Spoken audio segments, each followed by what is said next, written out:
Welcome. to City Builders. This is another City Builders episode, and we are going to talk about cities, As we always do. of course. And I'm Mark Nikita. And I'm Dorian Moore.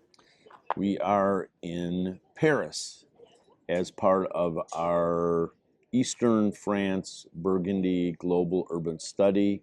We are in the Burgundy region and a number of other places. This is the last stop of that tour, which is a short time in Paris, where we've spent a lot of time. And that's what we're going to talk about, our observations. Right, our impressions of Paris, having been away for a few years. Yeah, a short bit of time. Yeah. And just talking about the changes that we've seen, how we feel the city's doing overall, and just some of our impressions as we close out our spring tour for this year.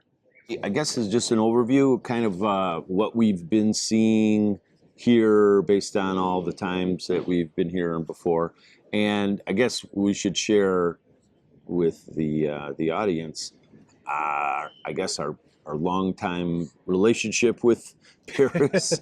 Time. We've been here many times. Yes, number of times. And spent a lot of time here. So this is one of those cities that we feel like it's what we call a home city. Yeah, we talked about it. We were talking about this the other day. It's one of those cities where you have this connection where you feel like you know it really well, and it's one of those cities, sort of like how we treat London and some of our other cities, where we don't feel that we need to explore too much. We come and we really take the city in. Experience the nature of the city, not necessarily looking for particular buildings or particular spaces, because we've seen most of those. So we're here to experience the city at a different level, and also wherever needed, go and get a refresher on a particular building or a public space or a circumstance or certain things that might have happened, like we'll get to it in a minute, but some of the non-motorized, some of the infrastructure changes that we've seen happen here, and some of the rebuilding of buildings like Notre Dame, for example. I came here first when I was at the university in undergrad. So I go back all the way to when I was an undergrad, and then came many times along the years, and then I actually lived here for for a term during my master's program. You've been, I think, after college, you were here after university? Yeah, I was here at the end of my college days, and then we came here together back in 99 or 2000. With our families, Right, and then I came again in the mid-20 teens. So, and then it's been, since then, it's been probably, an 8 years since I've been here last. So I guess we just say that because we're very, very well acquainted with the city at a number of levels, have done all of the sort of fundamental things that you need to do, the Eiffel Tower and the Louvre and the Sacré-Cœur and the Pompidou and all those things. So we're here now looking really very directly at sort of how the city has been evolving and how it's being used and some of those things. I guess when we do an overview, what are we focused on? That kind of thing. Right. Yeah, and in this case, as we mentioned, there's a number of things that we looked at, from non-motorized to the specifics of retail. One of the things that, to tie it into one of the objectives of this global urban study, at least from what we talked about when we started, is understanding what I always say is the social life of the street. And what I really mean is how people are using. William White. Yes, I'm a William White devotee. What can I say? Right. I think you got to require a reference to William White in every episode that we do, which you're already on. I believe I've done that. I think you've just about done that. Yeah. But it's and it really comes down to how people use public space. Yeah, not that it's not valid. Right, but he was obviously exceptional. Yeah, and so one of the things that I've noticed in our time here is that just about every public space that we've been to, every street has been packed and well used. And that's important and consistent over time, from the vendors in the left bank to the vendors along Boulevard Saint-Germain to the uses here in Luxembourg. I think it's really been consistent over the years as to how these spaces are used, and they were thoughtfully designed from the very beginning. Now, the area, the Lower Seine area, yes, there was definitely some rethinking of that as more public space than space for cars, but in general, the public spaces here have been consistent over decades, in some cases over centuries. Yeah, right. And I guess we could just describe Luxembourg Garden, which is incredibly, very, very large for being in the center of the city, and it's highly manicured and organized with rows of trees and very defined pathways and greens and fountains and sculptures and, of course, beautiful structures and such. So there's a lot of elements to this, but it's very formal. It's very much part of that formal kind of layout that we see in the Louvre, we've seen in Versailles, and so much other French landscape. And as big as this is, it's really an urban park. I mean, it's a garden, but it's right in the middle of the city. You go out the door, right at the gates, and you're right in the thick of things. Only a matter of a couple blocks, a few minute walk to the Seine. Right. And the original center of the city, the Ile de la Cité. So it's a very well located, probably the biggest outside the Louvre, the biggest large park in the center city. Right. But you brought up an interesting point. I didn't want to forget it.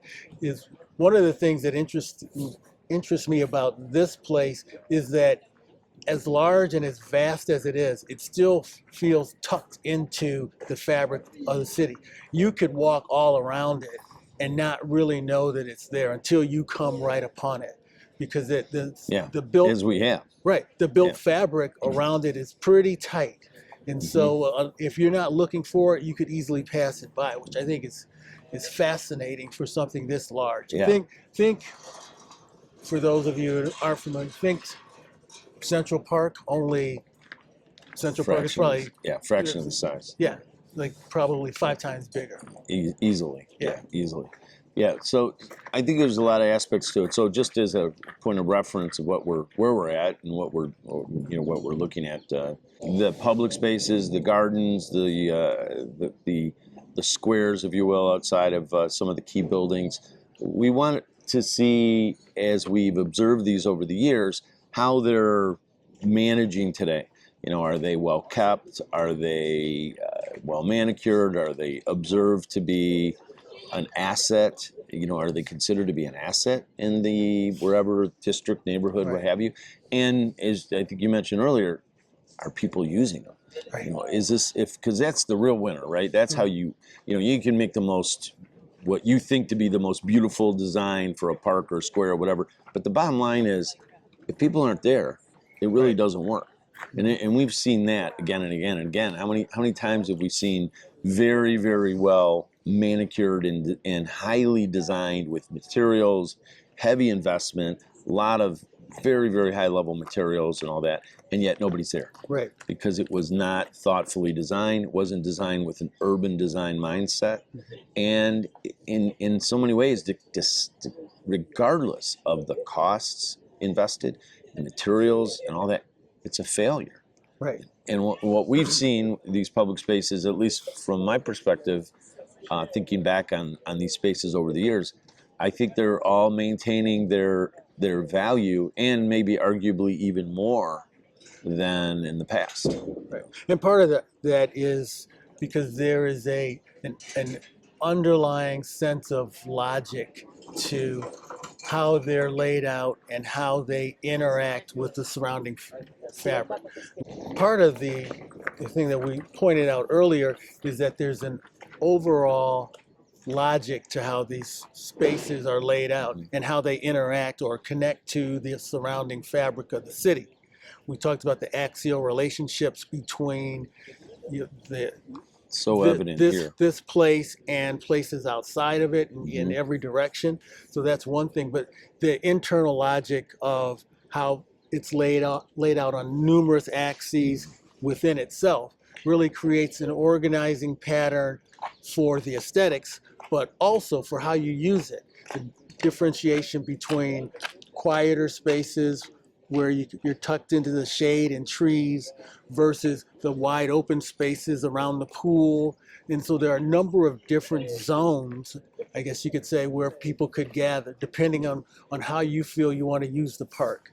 And I think that's a key asset that we don't always see implemented in a lot of park design. Well, that's that whole issue of quantity and quality, which we'll have to get to in another time. But just because you have a large open amount of space, you have to think about how it's going to be broken down and used, because ultimately we're still designing for people, and we're Right. still designing for a pedestrian, circumstance and the scale of people and the Right. human nature of what we do and how we relate to space. And the size of that space, whether it's large or whether it's enclosed or whether it's open or whatever, in what you're getting at is this idea of these sort of smaller incremental spaces that take on different condition. And you can see it from the things that we've seen over the last few little bit that we've been here, is there's zones where different things are happening, people are enjoying the park in a different way, and that's because it's broken into these segments. And a lot of public space design isn't that way. And one of the things that you touched on that I think is important to understand is quite often in park design today, and there is this desire to have active and passive spaces within park design or public space design. Whereas what I learned being in this space is that all the spaces here, and it's divided up into at least 5 or 6 different categories of yeah, use. depending on how you Right, think about right, it. Yeah. are all passive. Right. They're just different variations of passive with different functions and different focal points. And so I think that's a good lesson to learn, that not every public space or park needs to accommodate places that are loud and places that are quiet. They can be monolithic in their theme, but how the theme is broken down and executed could be quite different. So there are a couple of other areas that we wanted to touch on as well. Observations. We talked a little bit about the retail condition over the last few years, and I was here a little bit more recently than you were, but it's been a few years since both of us have been here.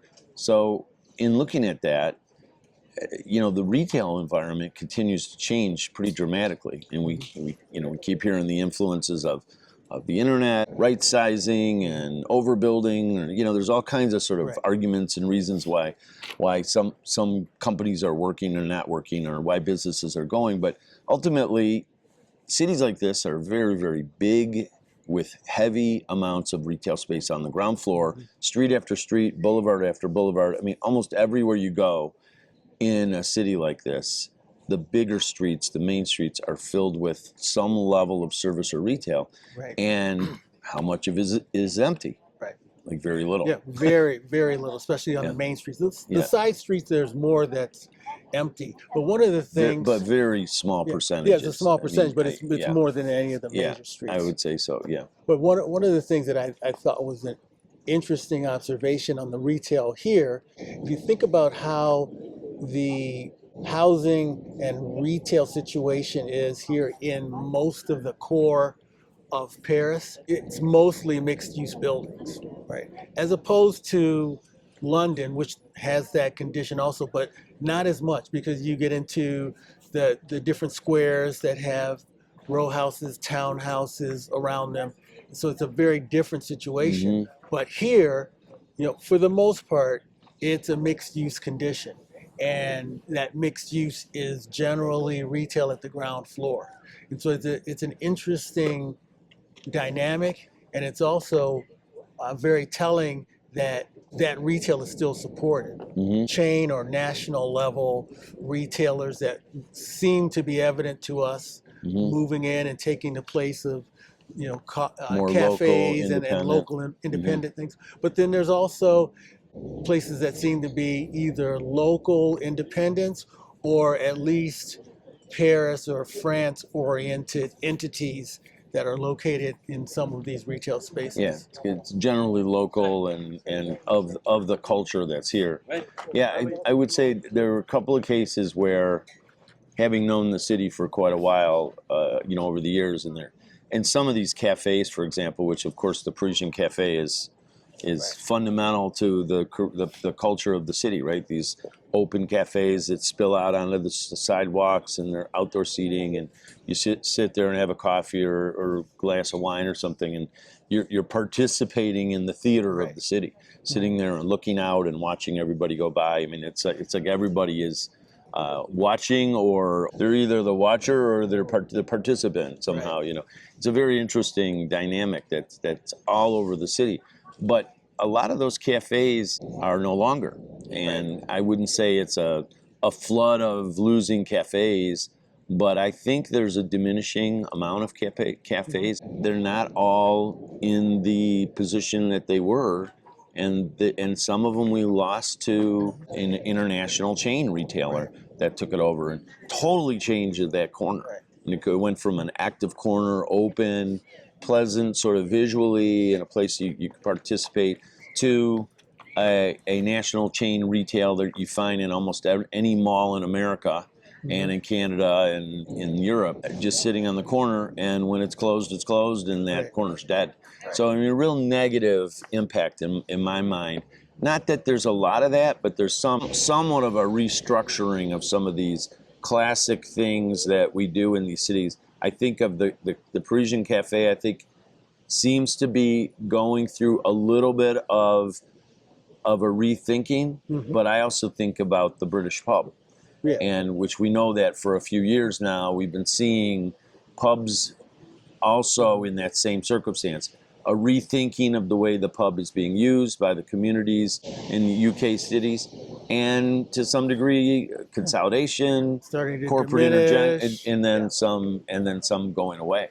But so that's a key point, because that's a fundamental part of the urban culture here in the city. Right, and to build on that, the traditional Parisian cafe was a thing that really gave an identity to the city. Now, if you have the same type of cafes here that you have in London or that you have in New York, then you're losing that special vernacular that was here. No, that's true. It's an important thing to watch. I think we'll watch out for this in the coming years. Well, there's a subtlety to that, just to mention, is that you recall when we were here years ago, and we were so used to, and this has been quite a few years ago when we were in Brussels, we were so used to getting a coffee to go, which ultimately we call a walker, and we couldn't get one because the cafe culture in Belgium and the Netherlands and France is not about takeaway. It's about sitting there and enjoying the coffee on site in a nice, ceramic or whatever, white china, little cup of some sort. And that was just the way. And there weren't options. So you either drink here or you don't get one. And that, of course, I think that the sort of carry-out culture that we see in North America and elsewhere has infiltrated. And now we do see a lot more. So there's not only the cafes that you're mentioning, but there are a lot more places that provide a carry-out. Even if it's a patisserie or if it's a bakery or something, they'll do a carry-out, which is, I think, not the case years ago. So that's a change also, and that's part of the culture. And, we're starting to see that in a number of places. It used to be very, very different. I mean, it was the whole essence of espresso in Italy, right? You drink it on site quickly, the small, very intense piece, bit of coffee, but you drink it there. You stand even. It was a sitter. It was a traditional sitter. Not even that. Standing. They would stand against counters and sip it and be done and then go and move on. So it was very much a culture change when the idea of paper cups and things like that started to filter in. So those are changes that we're seeing as well. I think that the one other thing about retail, and there's one last point I think we should talk about. One last thing about retail is, again, we see a significant amount of very small retail. in Paris, we've always seen that, but it continues to be the case, even though evolution of retail has happened and we know that there's been a lot of changes. Still, we noticed many, many years ago that small, very small independent retail was extremely common throughout the streets all over Paris and so many other cities, of course, we've noted. But today, it's really the same. Yeah. It isn't, we haven't lost that way that small retailers can take over a space with 200 feet, 300 feet, 400 feet, usually a high ceiling, and make a great product sale of some sort and independently own it and run it. And it's a cultural thing that's absolutely embedded in so many European cities. And part of it seems to me is that they don't have those retailers that tend to require a very large footprint on the ground floor of these buildings. Like they're the drugstore, the drugstores. Yeah. Those are the ones that really drive those large footprints, and they don't have them here. Most of even the chain ones that they have are relatively small, really small, and so I think that's part of what's keeping that increment going. So. Yeah, a typical drugstore in North America might be 10,000 feet, even bigger, right? 8,000, 10,000, 12,000. Here, where you go to get your basic toiletries or what have you, or pharmacy, you want some toothpaste and you want some eye drops or something like that, and then you get some pharmacy elements that might be prescriptions or what have you. The place is barely 1,000 feet, and totally different than these large chain pharmacy drugstores that we see dotted throughout the landscape. And we're now seeing in North America a lot of those diminishing. So I guess the last thing is non-motorized. Yeah.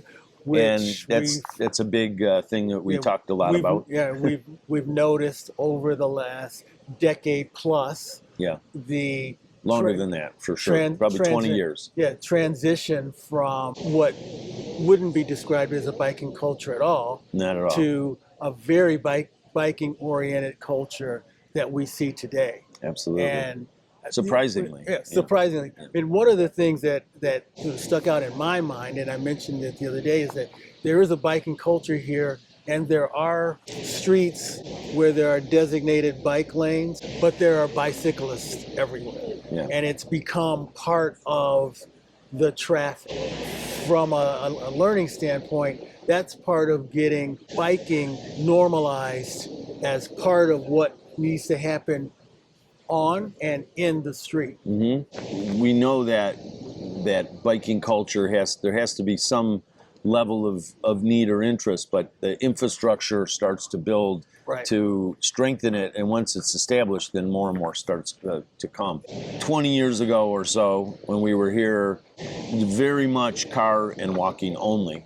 Outside transit, of course, we had the metro and all that, but the boulevards and most of the main streets were heavy traffic, pedestrians sort of relegated to relatively small pedestrian sidewalk conditions on the side. And that is totally transformed now over the course of 20 plus years, probably 25 years, where the introduction of biking became something that was pushed. And part of it is the cost of having a car. It's a really expensive place to have a car. Gas in Europe is really, really high. And walkability and bikeability is totally accessible. Yeah. All of the functions that you need are within reach during the course of your day. Yeah. And then, and I think that the impact of other cities that have gained ground, that have done really well and have shown the way, like the Netherlands cities and cities in Denmark and such, like Copenhagen, elsewhere. Those have been the forerunners of a lot of this sort of, we can change the whole biking culture and really embrace it. And so we started to see that here early on. And then in more recent years, the leadership here embraced it, invested in it, started designating, pathways and all that, which just accentuates it. But the root was there early on as a place, as an idea that is coming. And the city has just embraced it, and now it's accelerating. But we've seen that in London. We've seen that in Berlin. We've seen that in, of course, Helsinki as well. And then all over North America, the same concept is being done. I mean, I think about, when we really started seriously looking at cities many, many years ago, 3 decades plus ago, where we were just kind of getting in the idea of studying cities because we were, in college and looking at traveling around and what are we looking at? We were just excited to go to new places and see them, but we started looking at particulars. I think that the biking culture was non-existent, except for when we were in Hong Kong, to some extent Tokyo, but China was definitely China was definitely part of a biking culture that was, I want to say, integrated into the traffic system, but I think it was the fact that they were just building up their car-dominated condition and making this very tension-filled transition from bike to car. Well, my first time in China, which was many, many years ago, the biking culture was very, very strong. Like I was amazed at how many bikes there were. It was like no other city that I had seen at the time. And the reality is it was largely economically driven. Yes. People, to have a car back then, you had to be essentially a wealthy person in a unique circumstance that people just didn't have cars. Right. So biking was really the option to get around outside of walking, and that was a different culture. So yeah, we've seen the evolution of the biking culture for different reasons, but I think that Paris now has fully embraced the biking culture. It is at a point now where it's building on itself rapidly. We're seeing less and less lanes, and more biking. And frankly, it was overwhelming. Some of the images of biking that we've seen over the last couple of days is the amount of people, the masses coming through. And I'm sure all year round as well. That's the other thing is, people ride in the colder weather. They ride in rain. They ride in hot, really, really hot weather. And they even ride in snow. And we know we've seen that in Toronto and in Montreal and all over the place. So it's a culture that gets embraced. And the last thing I would say about it is it's always nice to see, and although it's not 100% universal, it's nice to see people biking when they're just wearing regular clothes. Right. They're not getting ready to do the Tour de France, Exactly. with spandex pants and if any all of place would be set up to do that, it would be here because that's where it happens. Yeah, right. But I think you're they wear absolutely regular clothes, and this makes the biking culture acceptable because you don't have to get dressed to go to a meeting. Right. You don't have to get recreationally dressed. Right. You wear your suit, and you have a backpack, and you have dress shoes on, and you get on your bike and you go to your meeting. And it's totally acceptable to do that. It brings up something that in North America, at least that I've noticed, is that we've turned biking and walking into an activity that we quantify. How far did you bike? How far did you walk? Instead of what did you do and what did you see?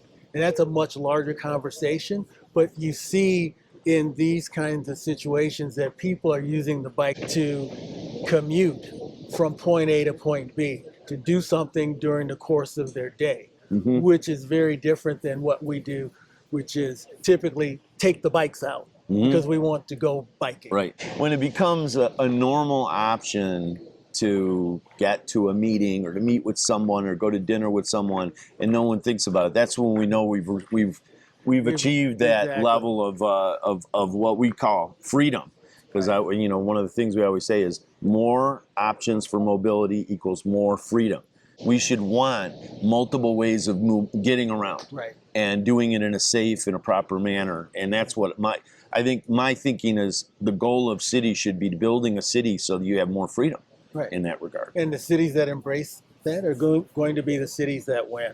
Yeah, they're gonna win. They're gonna be more valuable. They're gonna be more sought after, and they're gonna be places that really are active and great places to live. And so I think that's a good spot for us to sort of wrap it up and get on to getting a nice crepe or something. We are due for a crepe. We're due for a crepe. Yeah, that's what I'm looking for. We just wanted to get our impressions on our return to Paris. one of the great cities of the world. For sure it is. And I guess we'll go on to spending the rest of the afternoon doing what we always love to do. Walk the streets.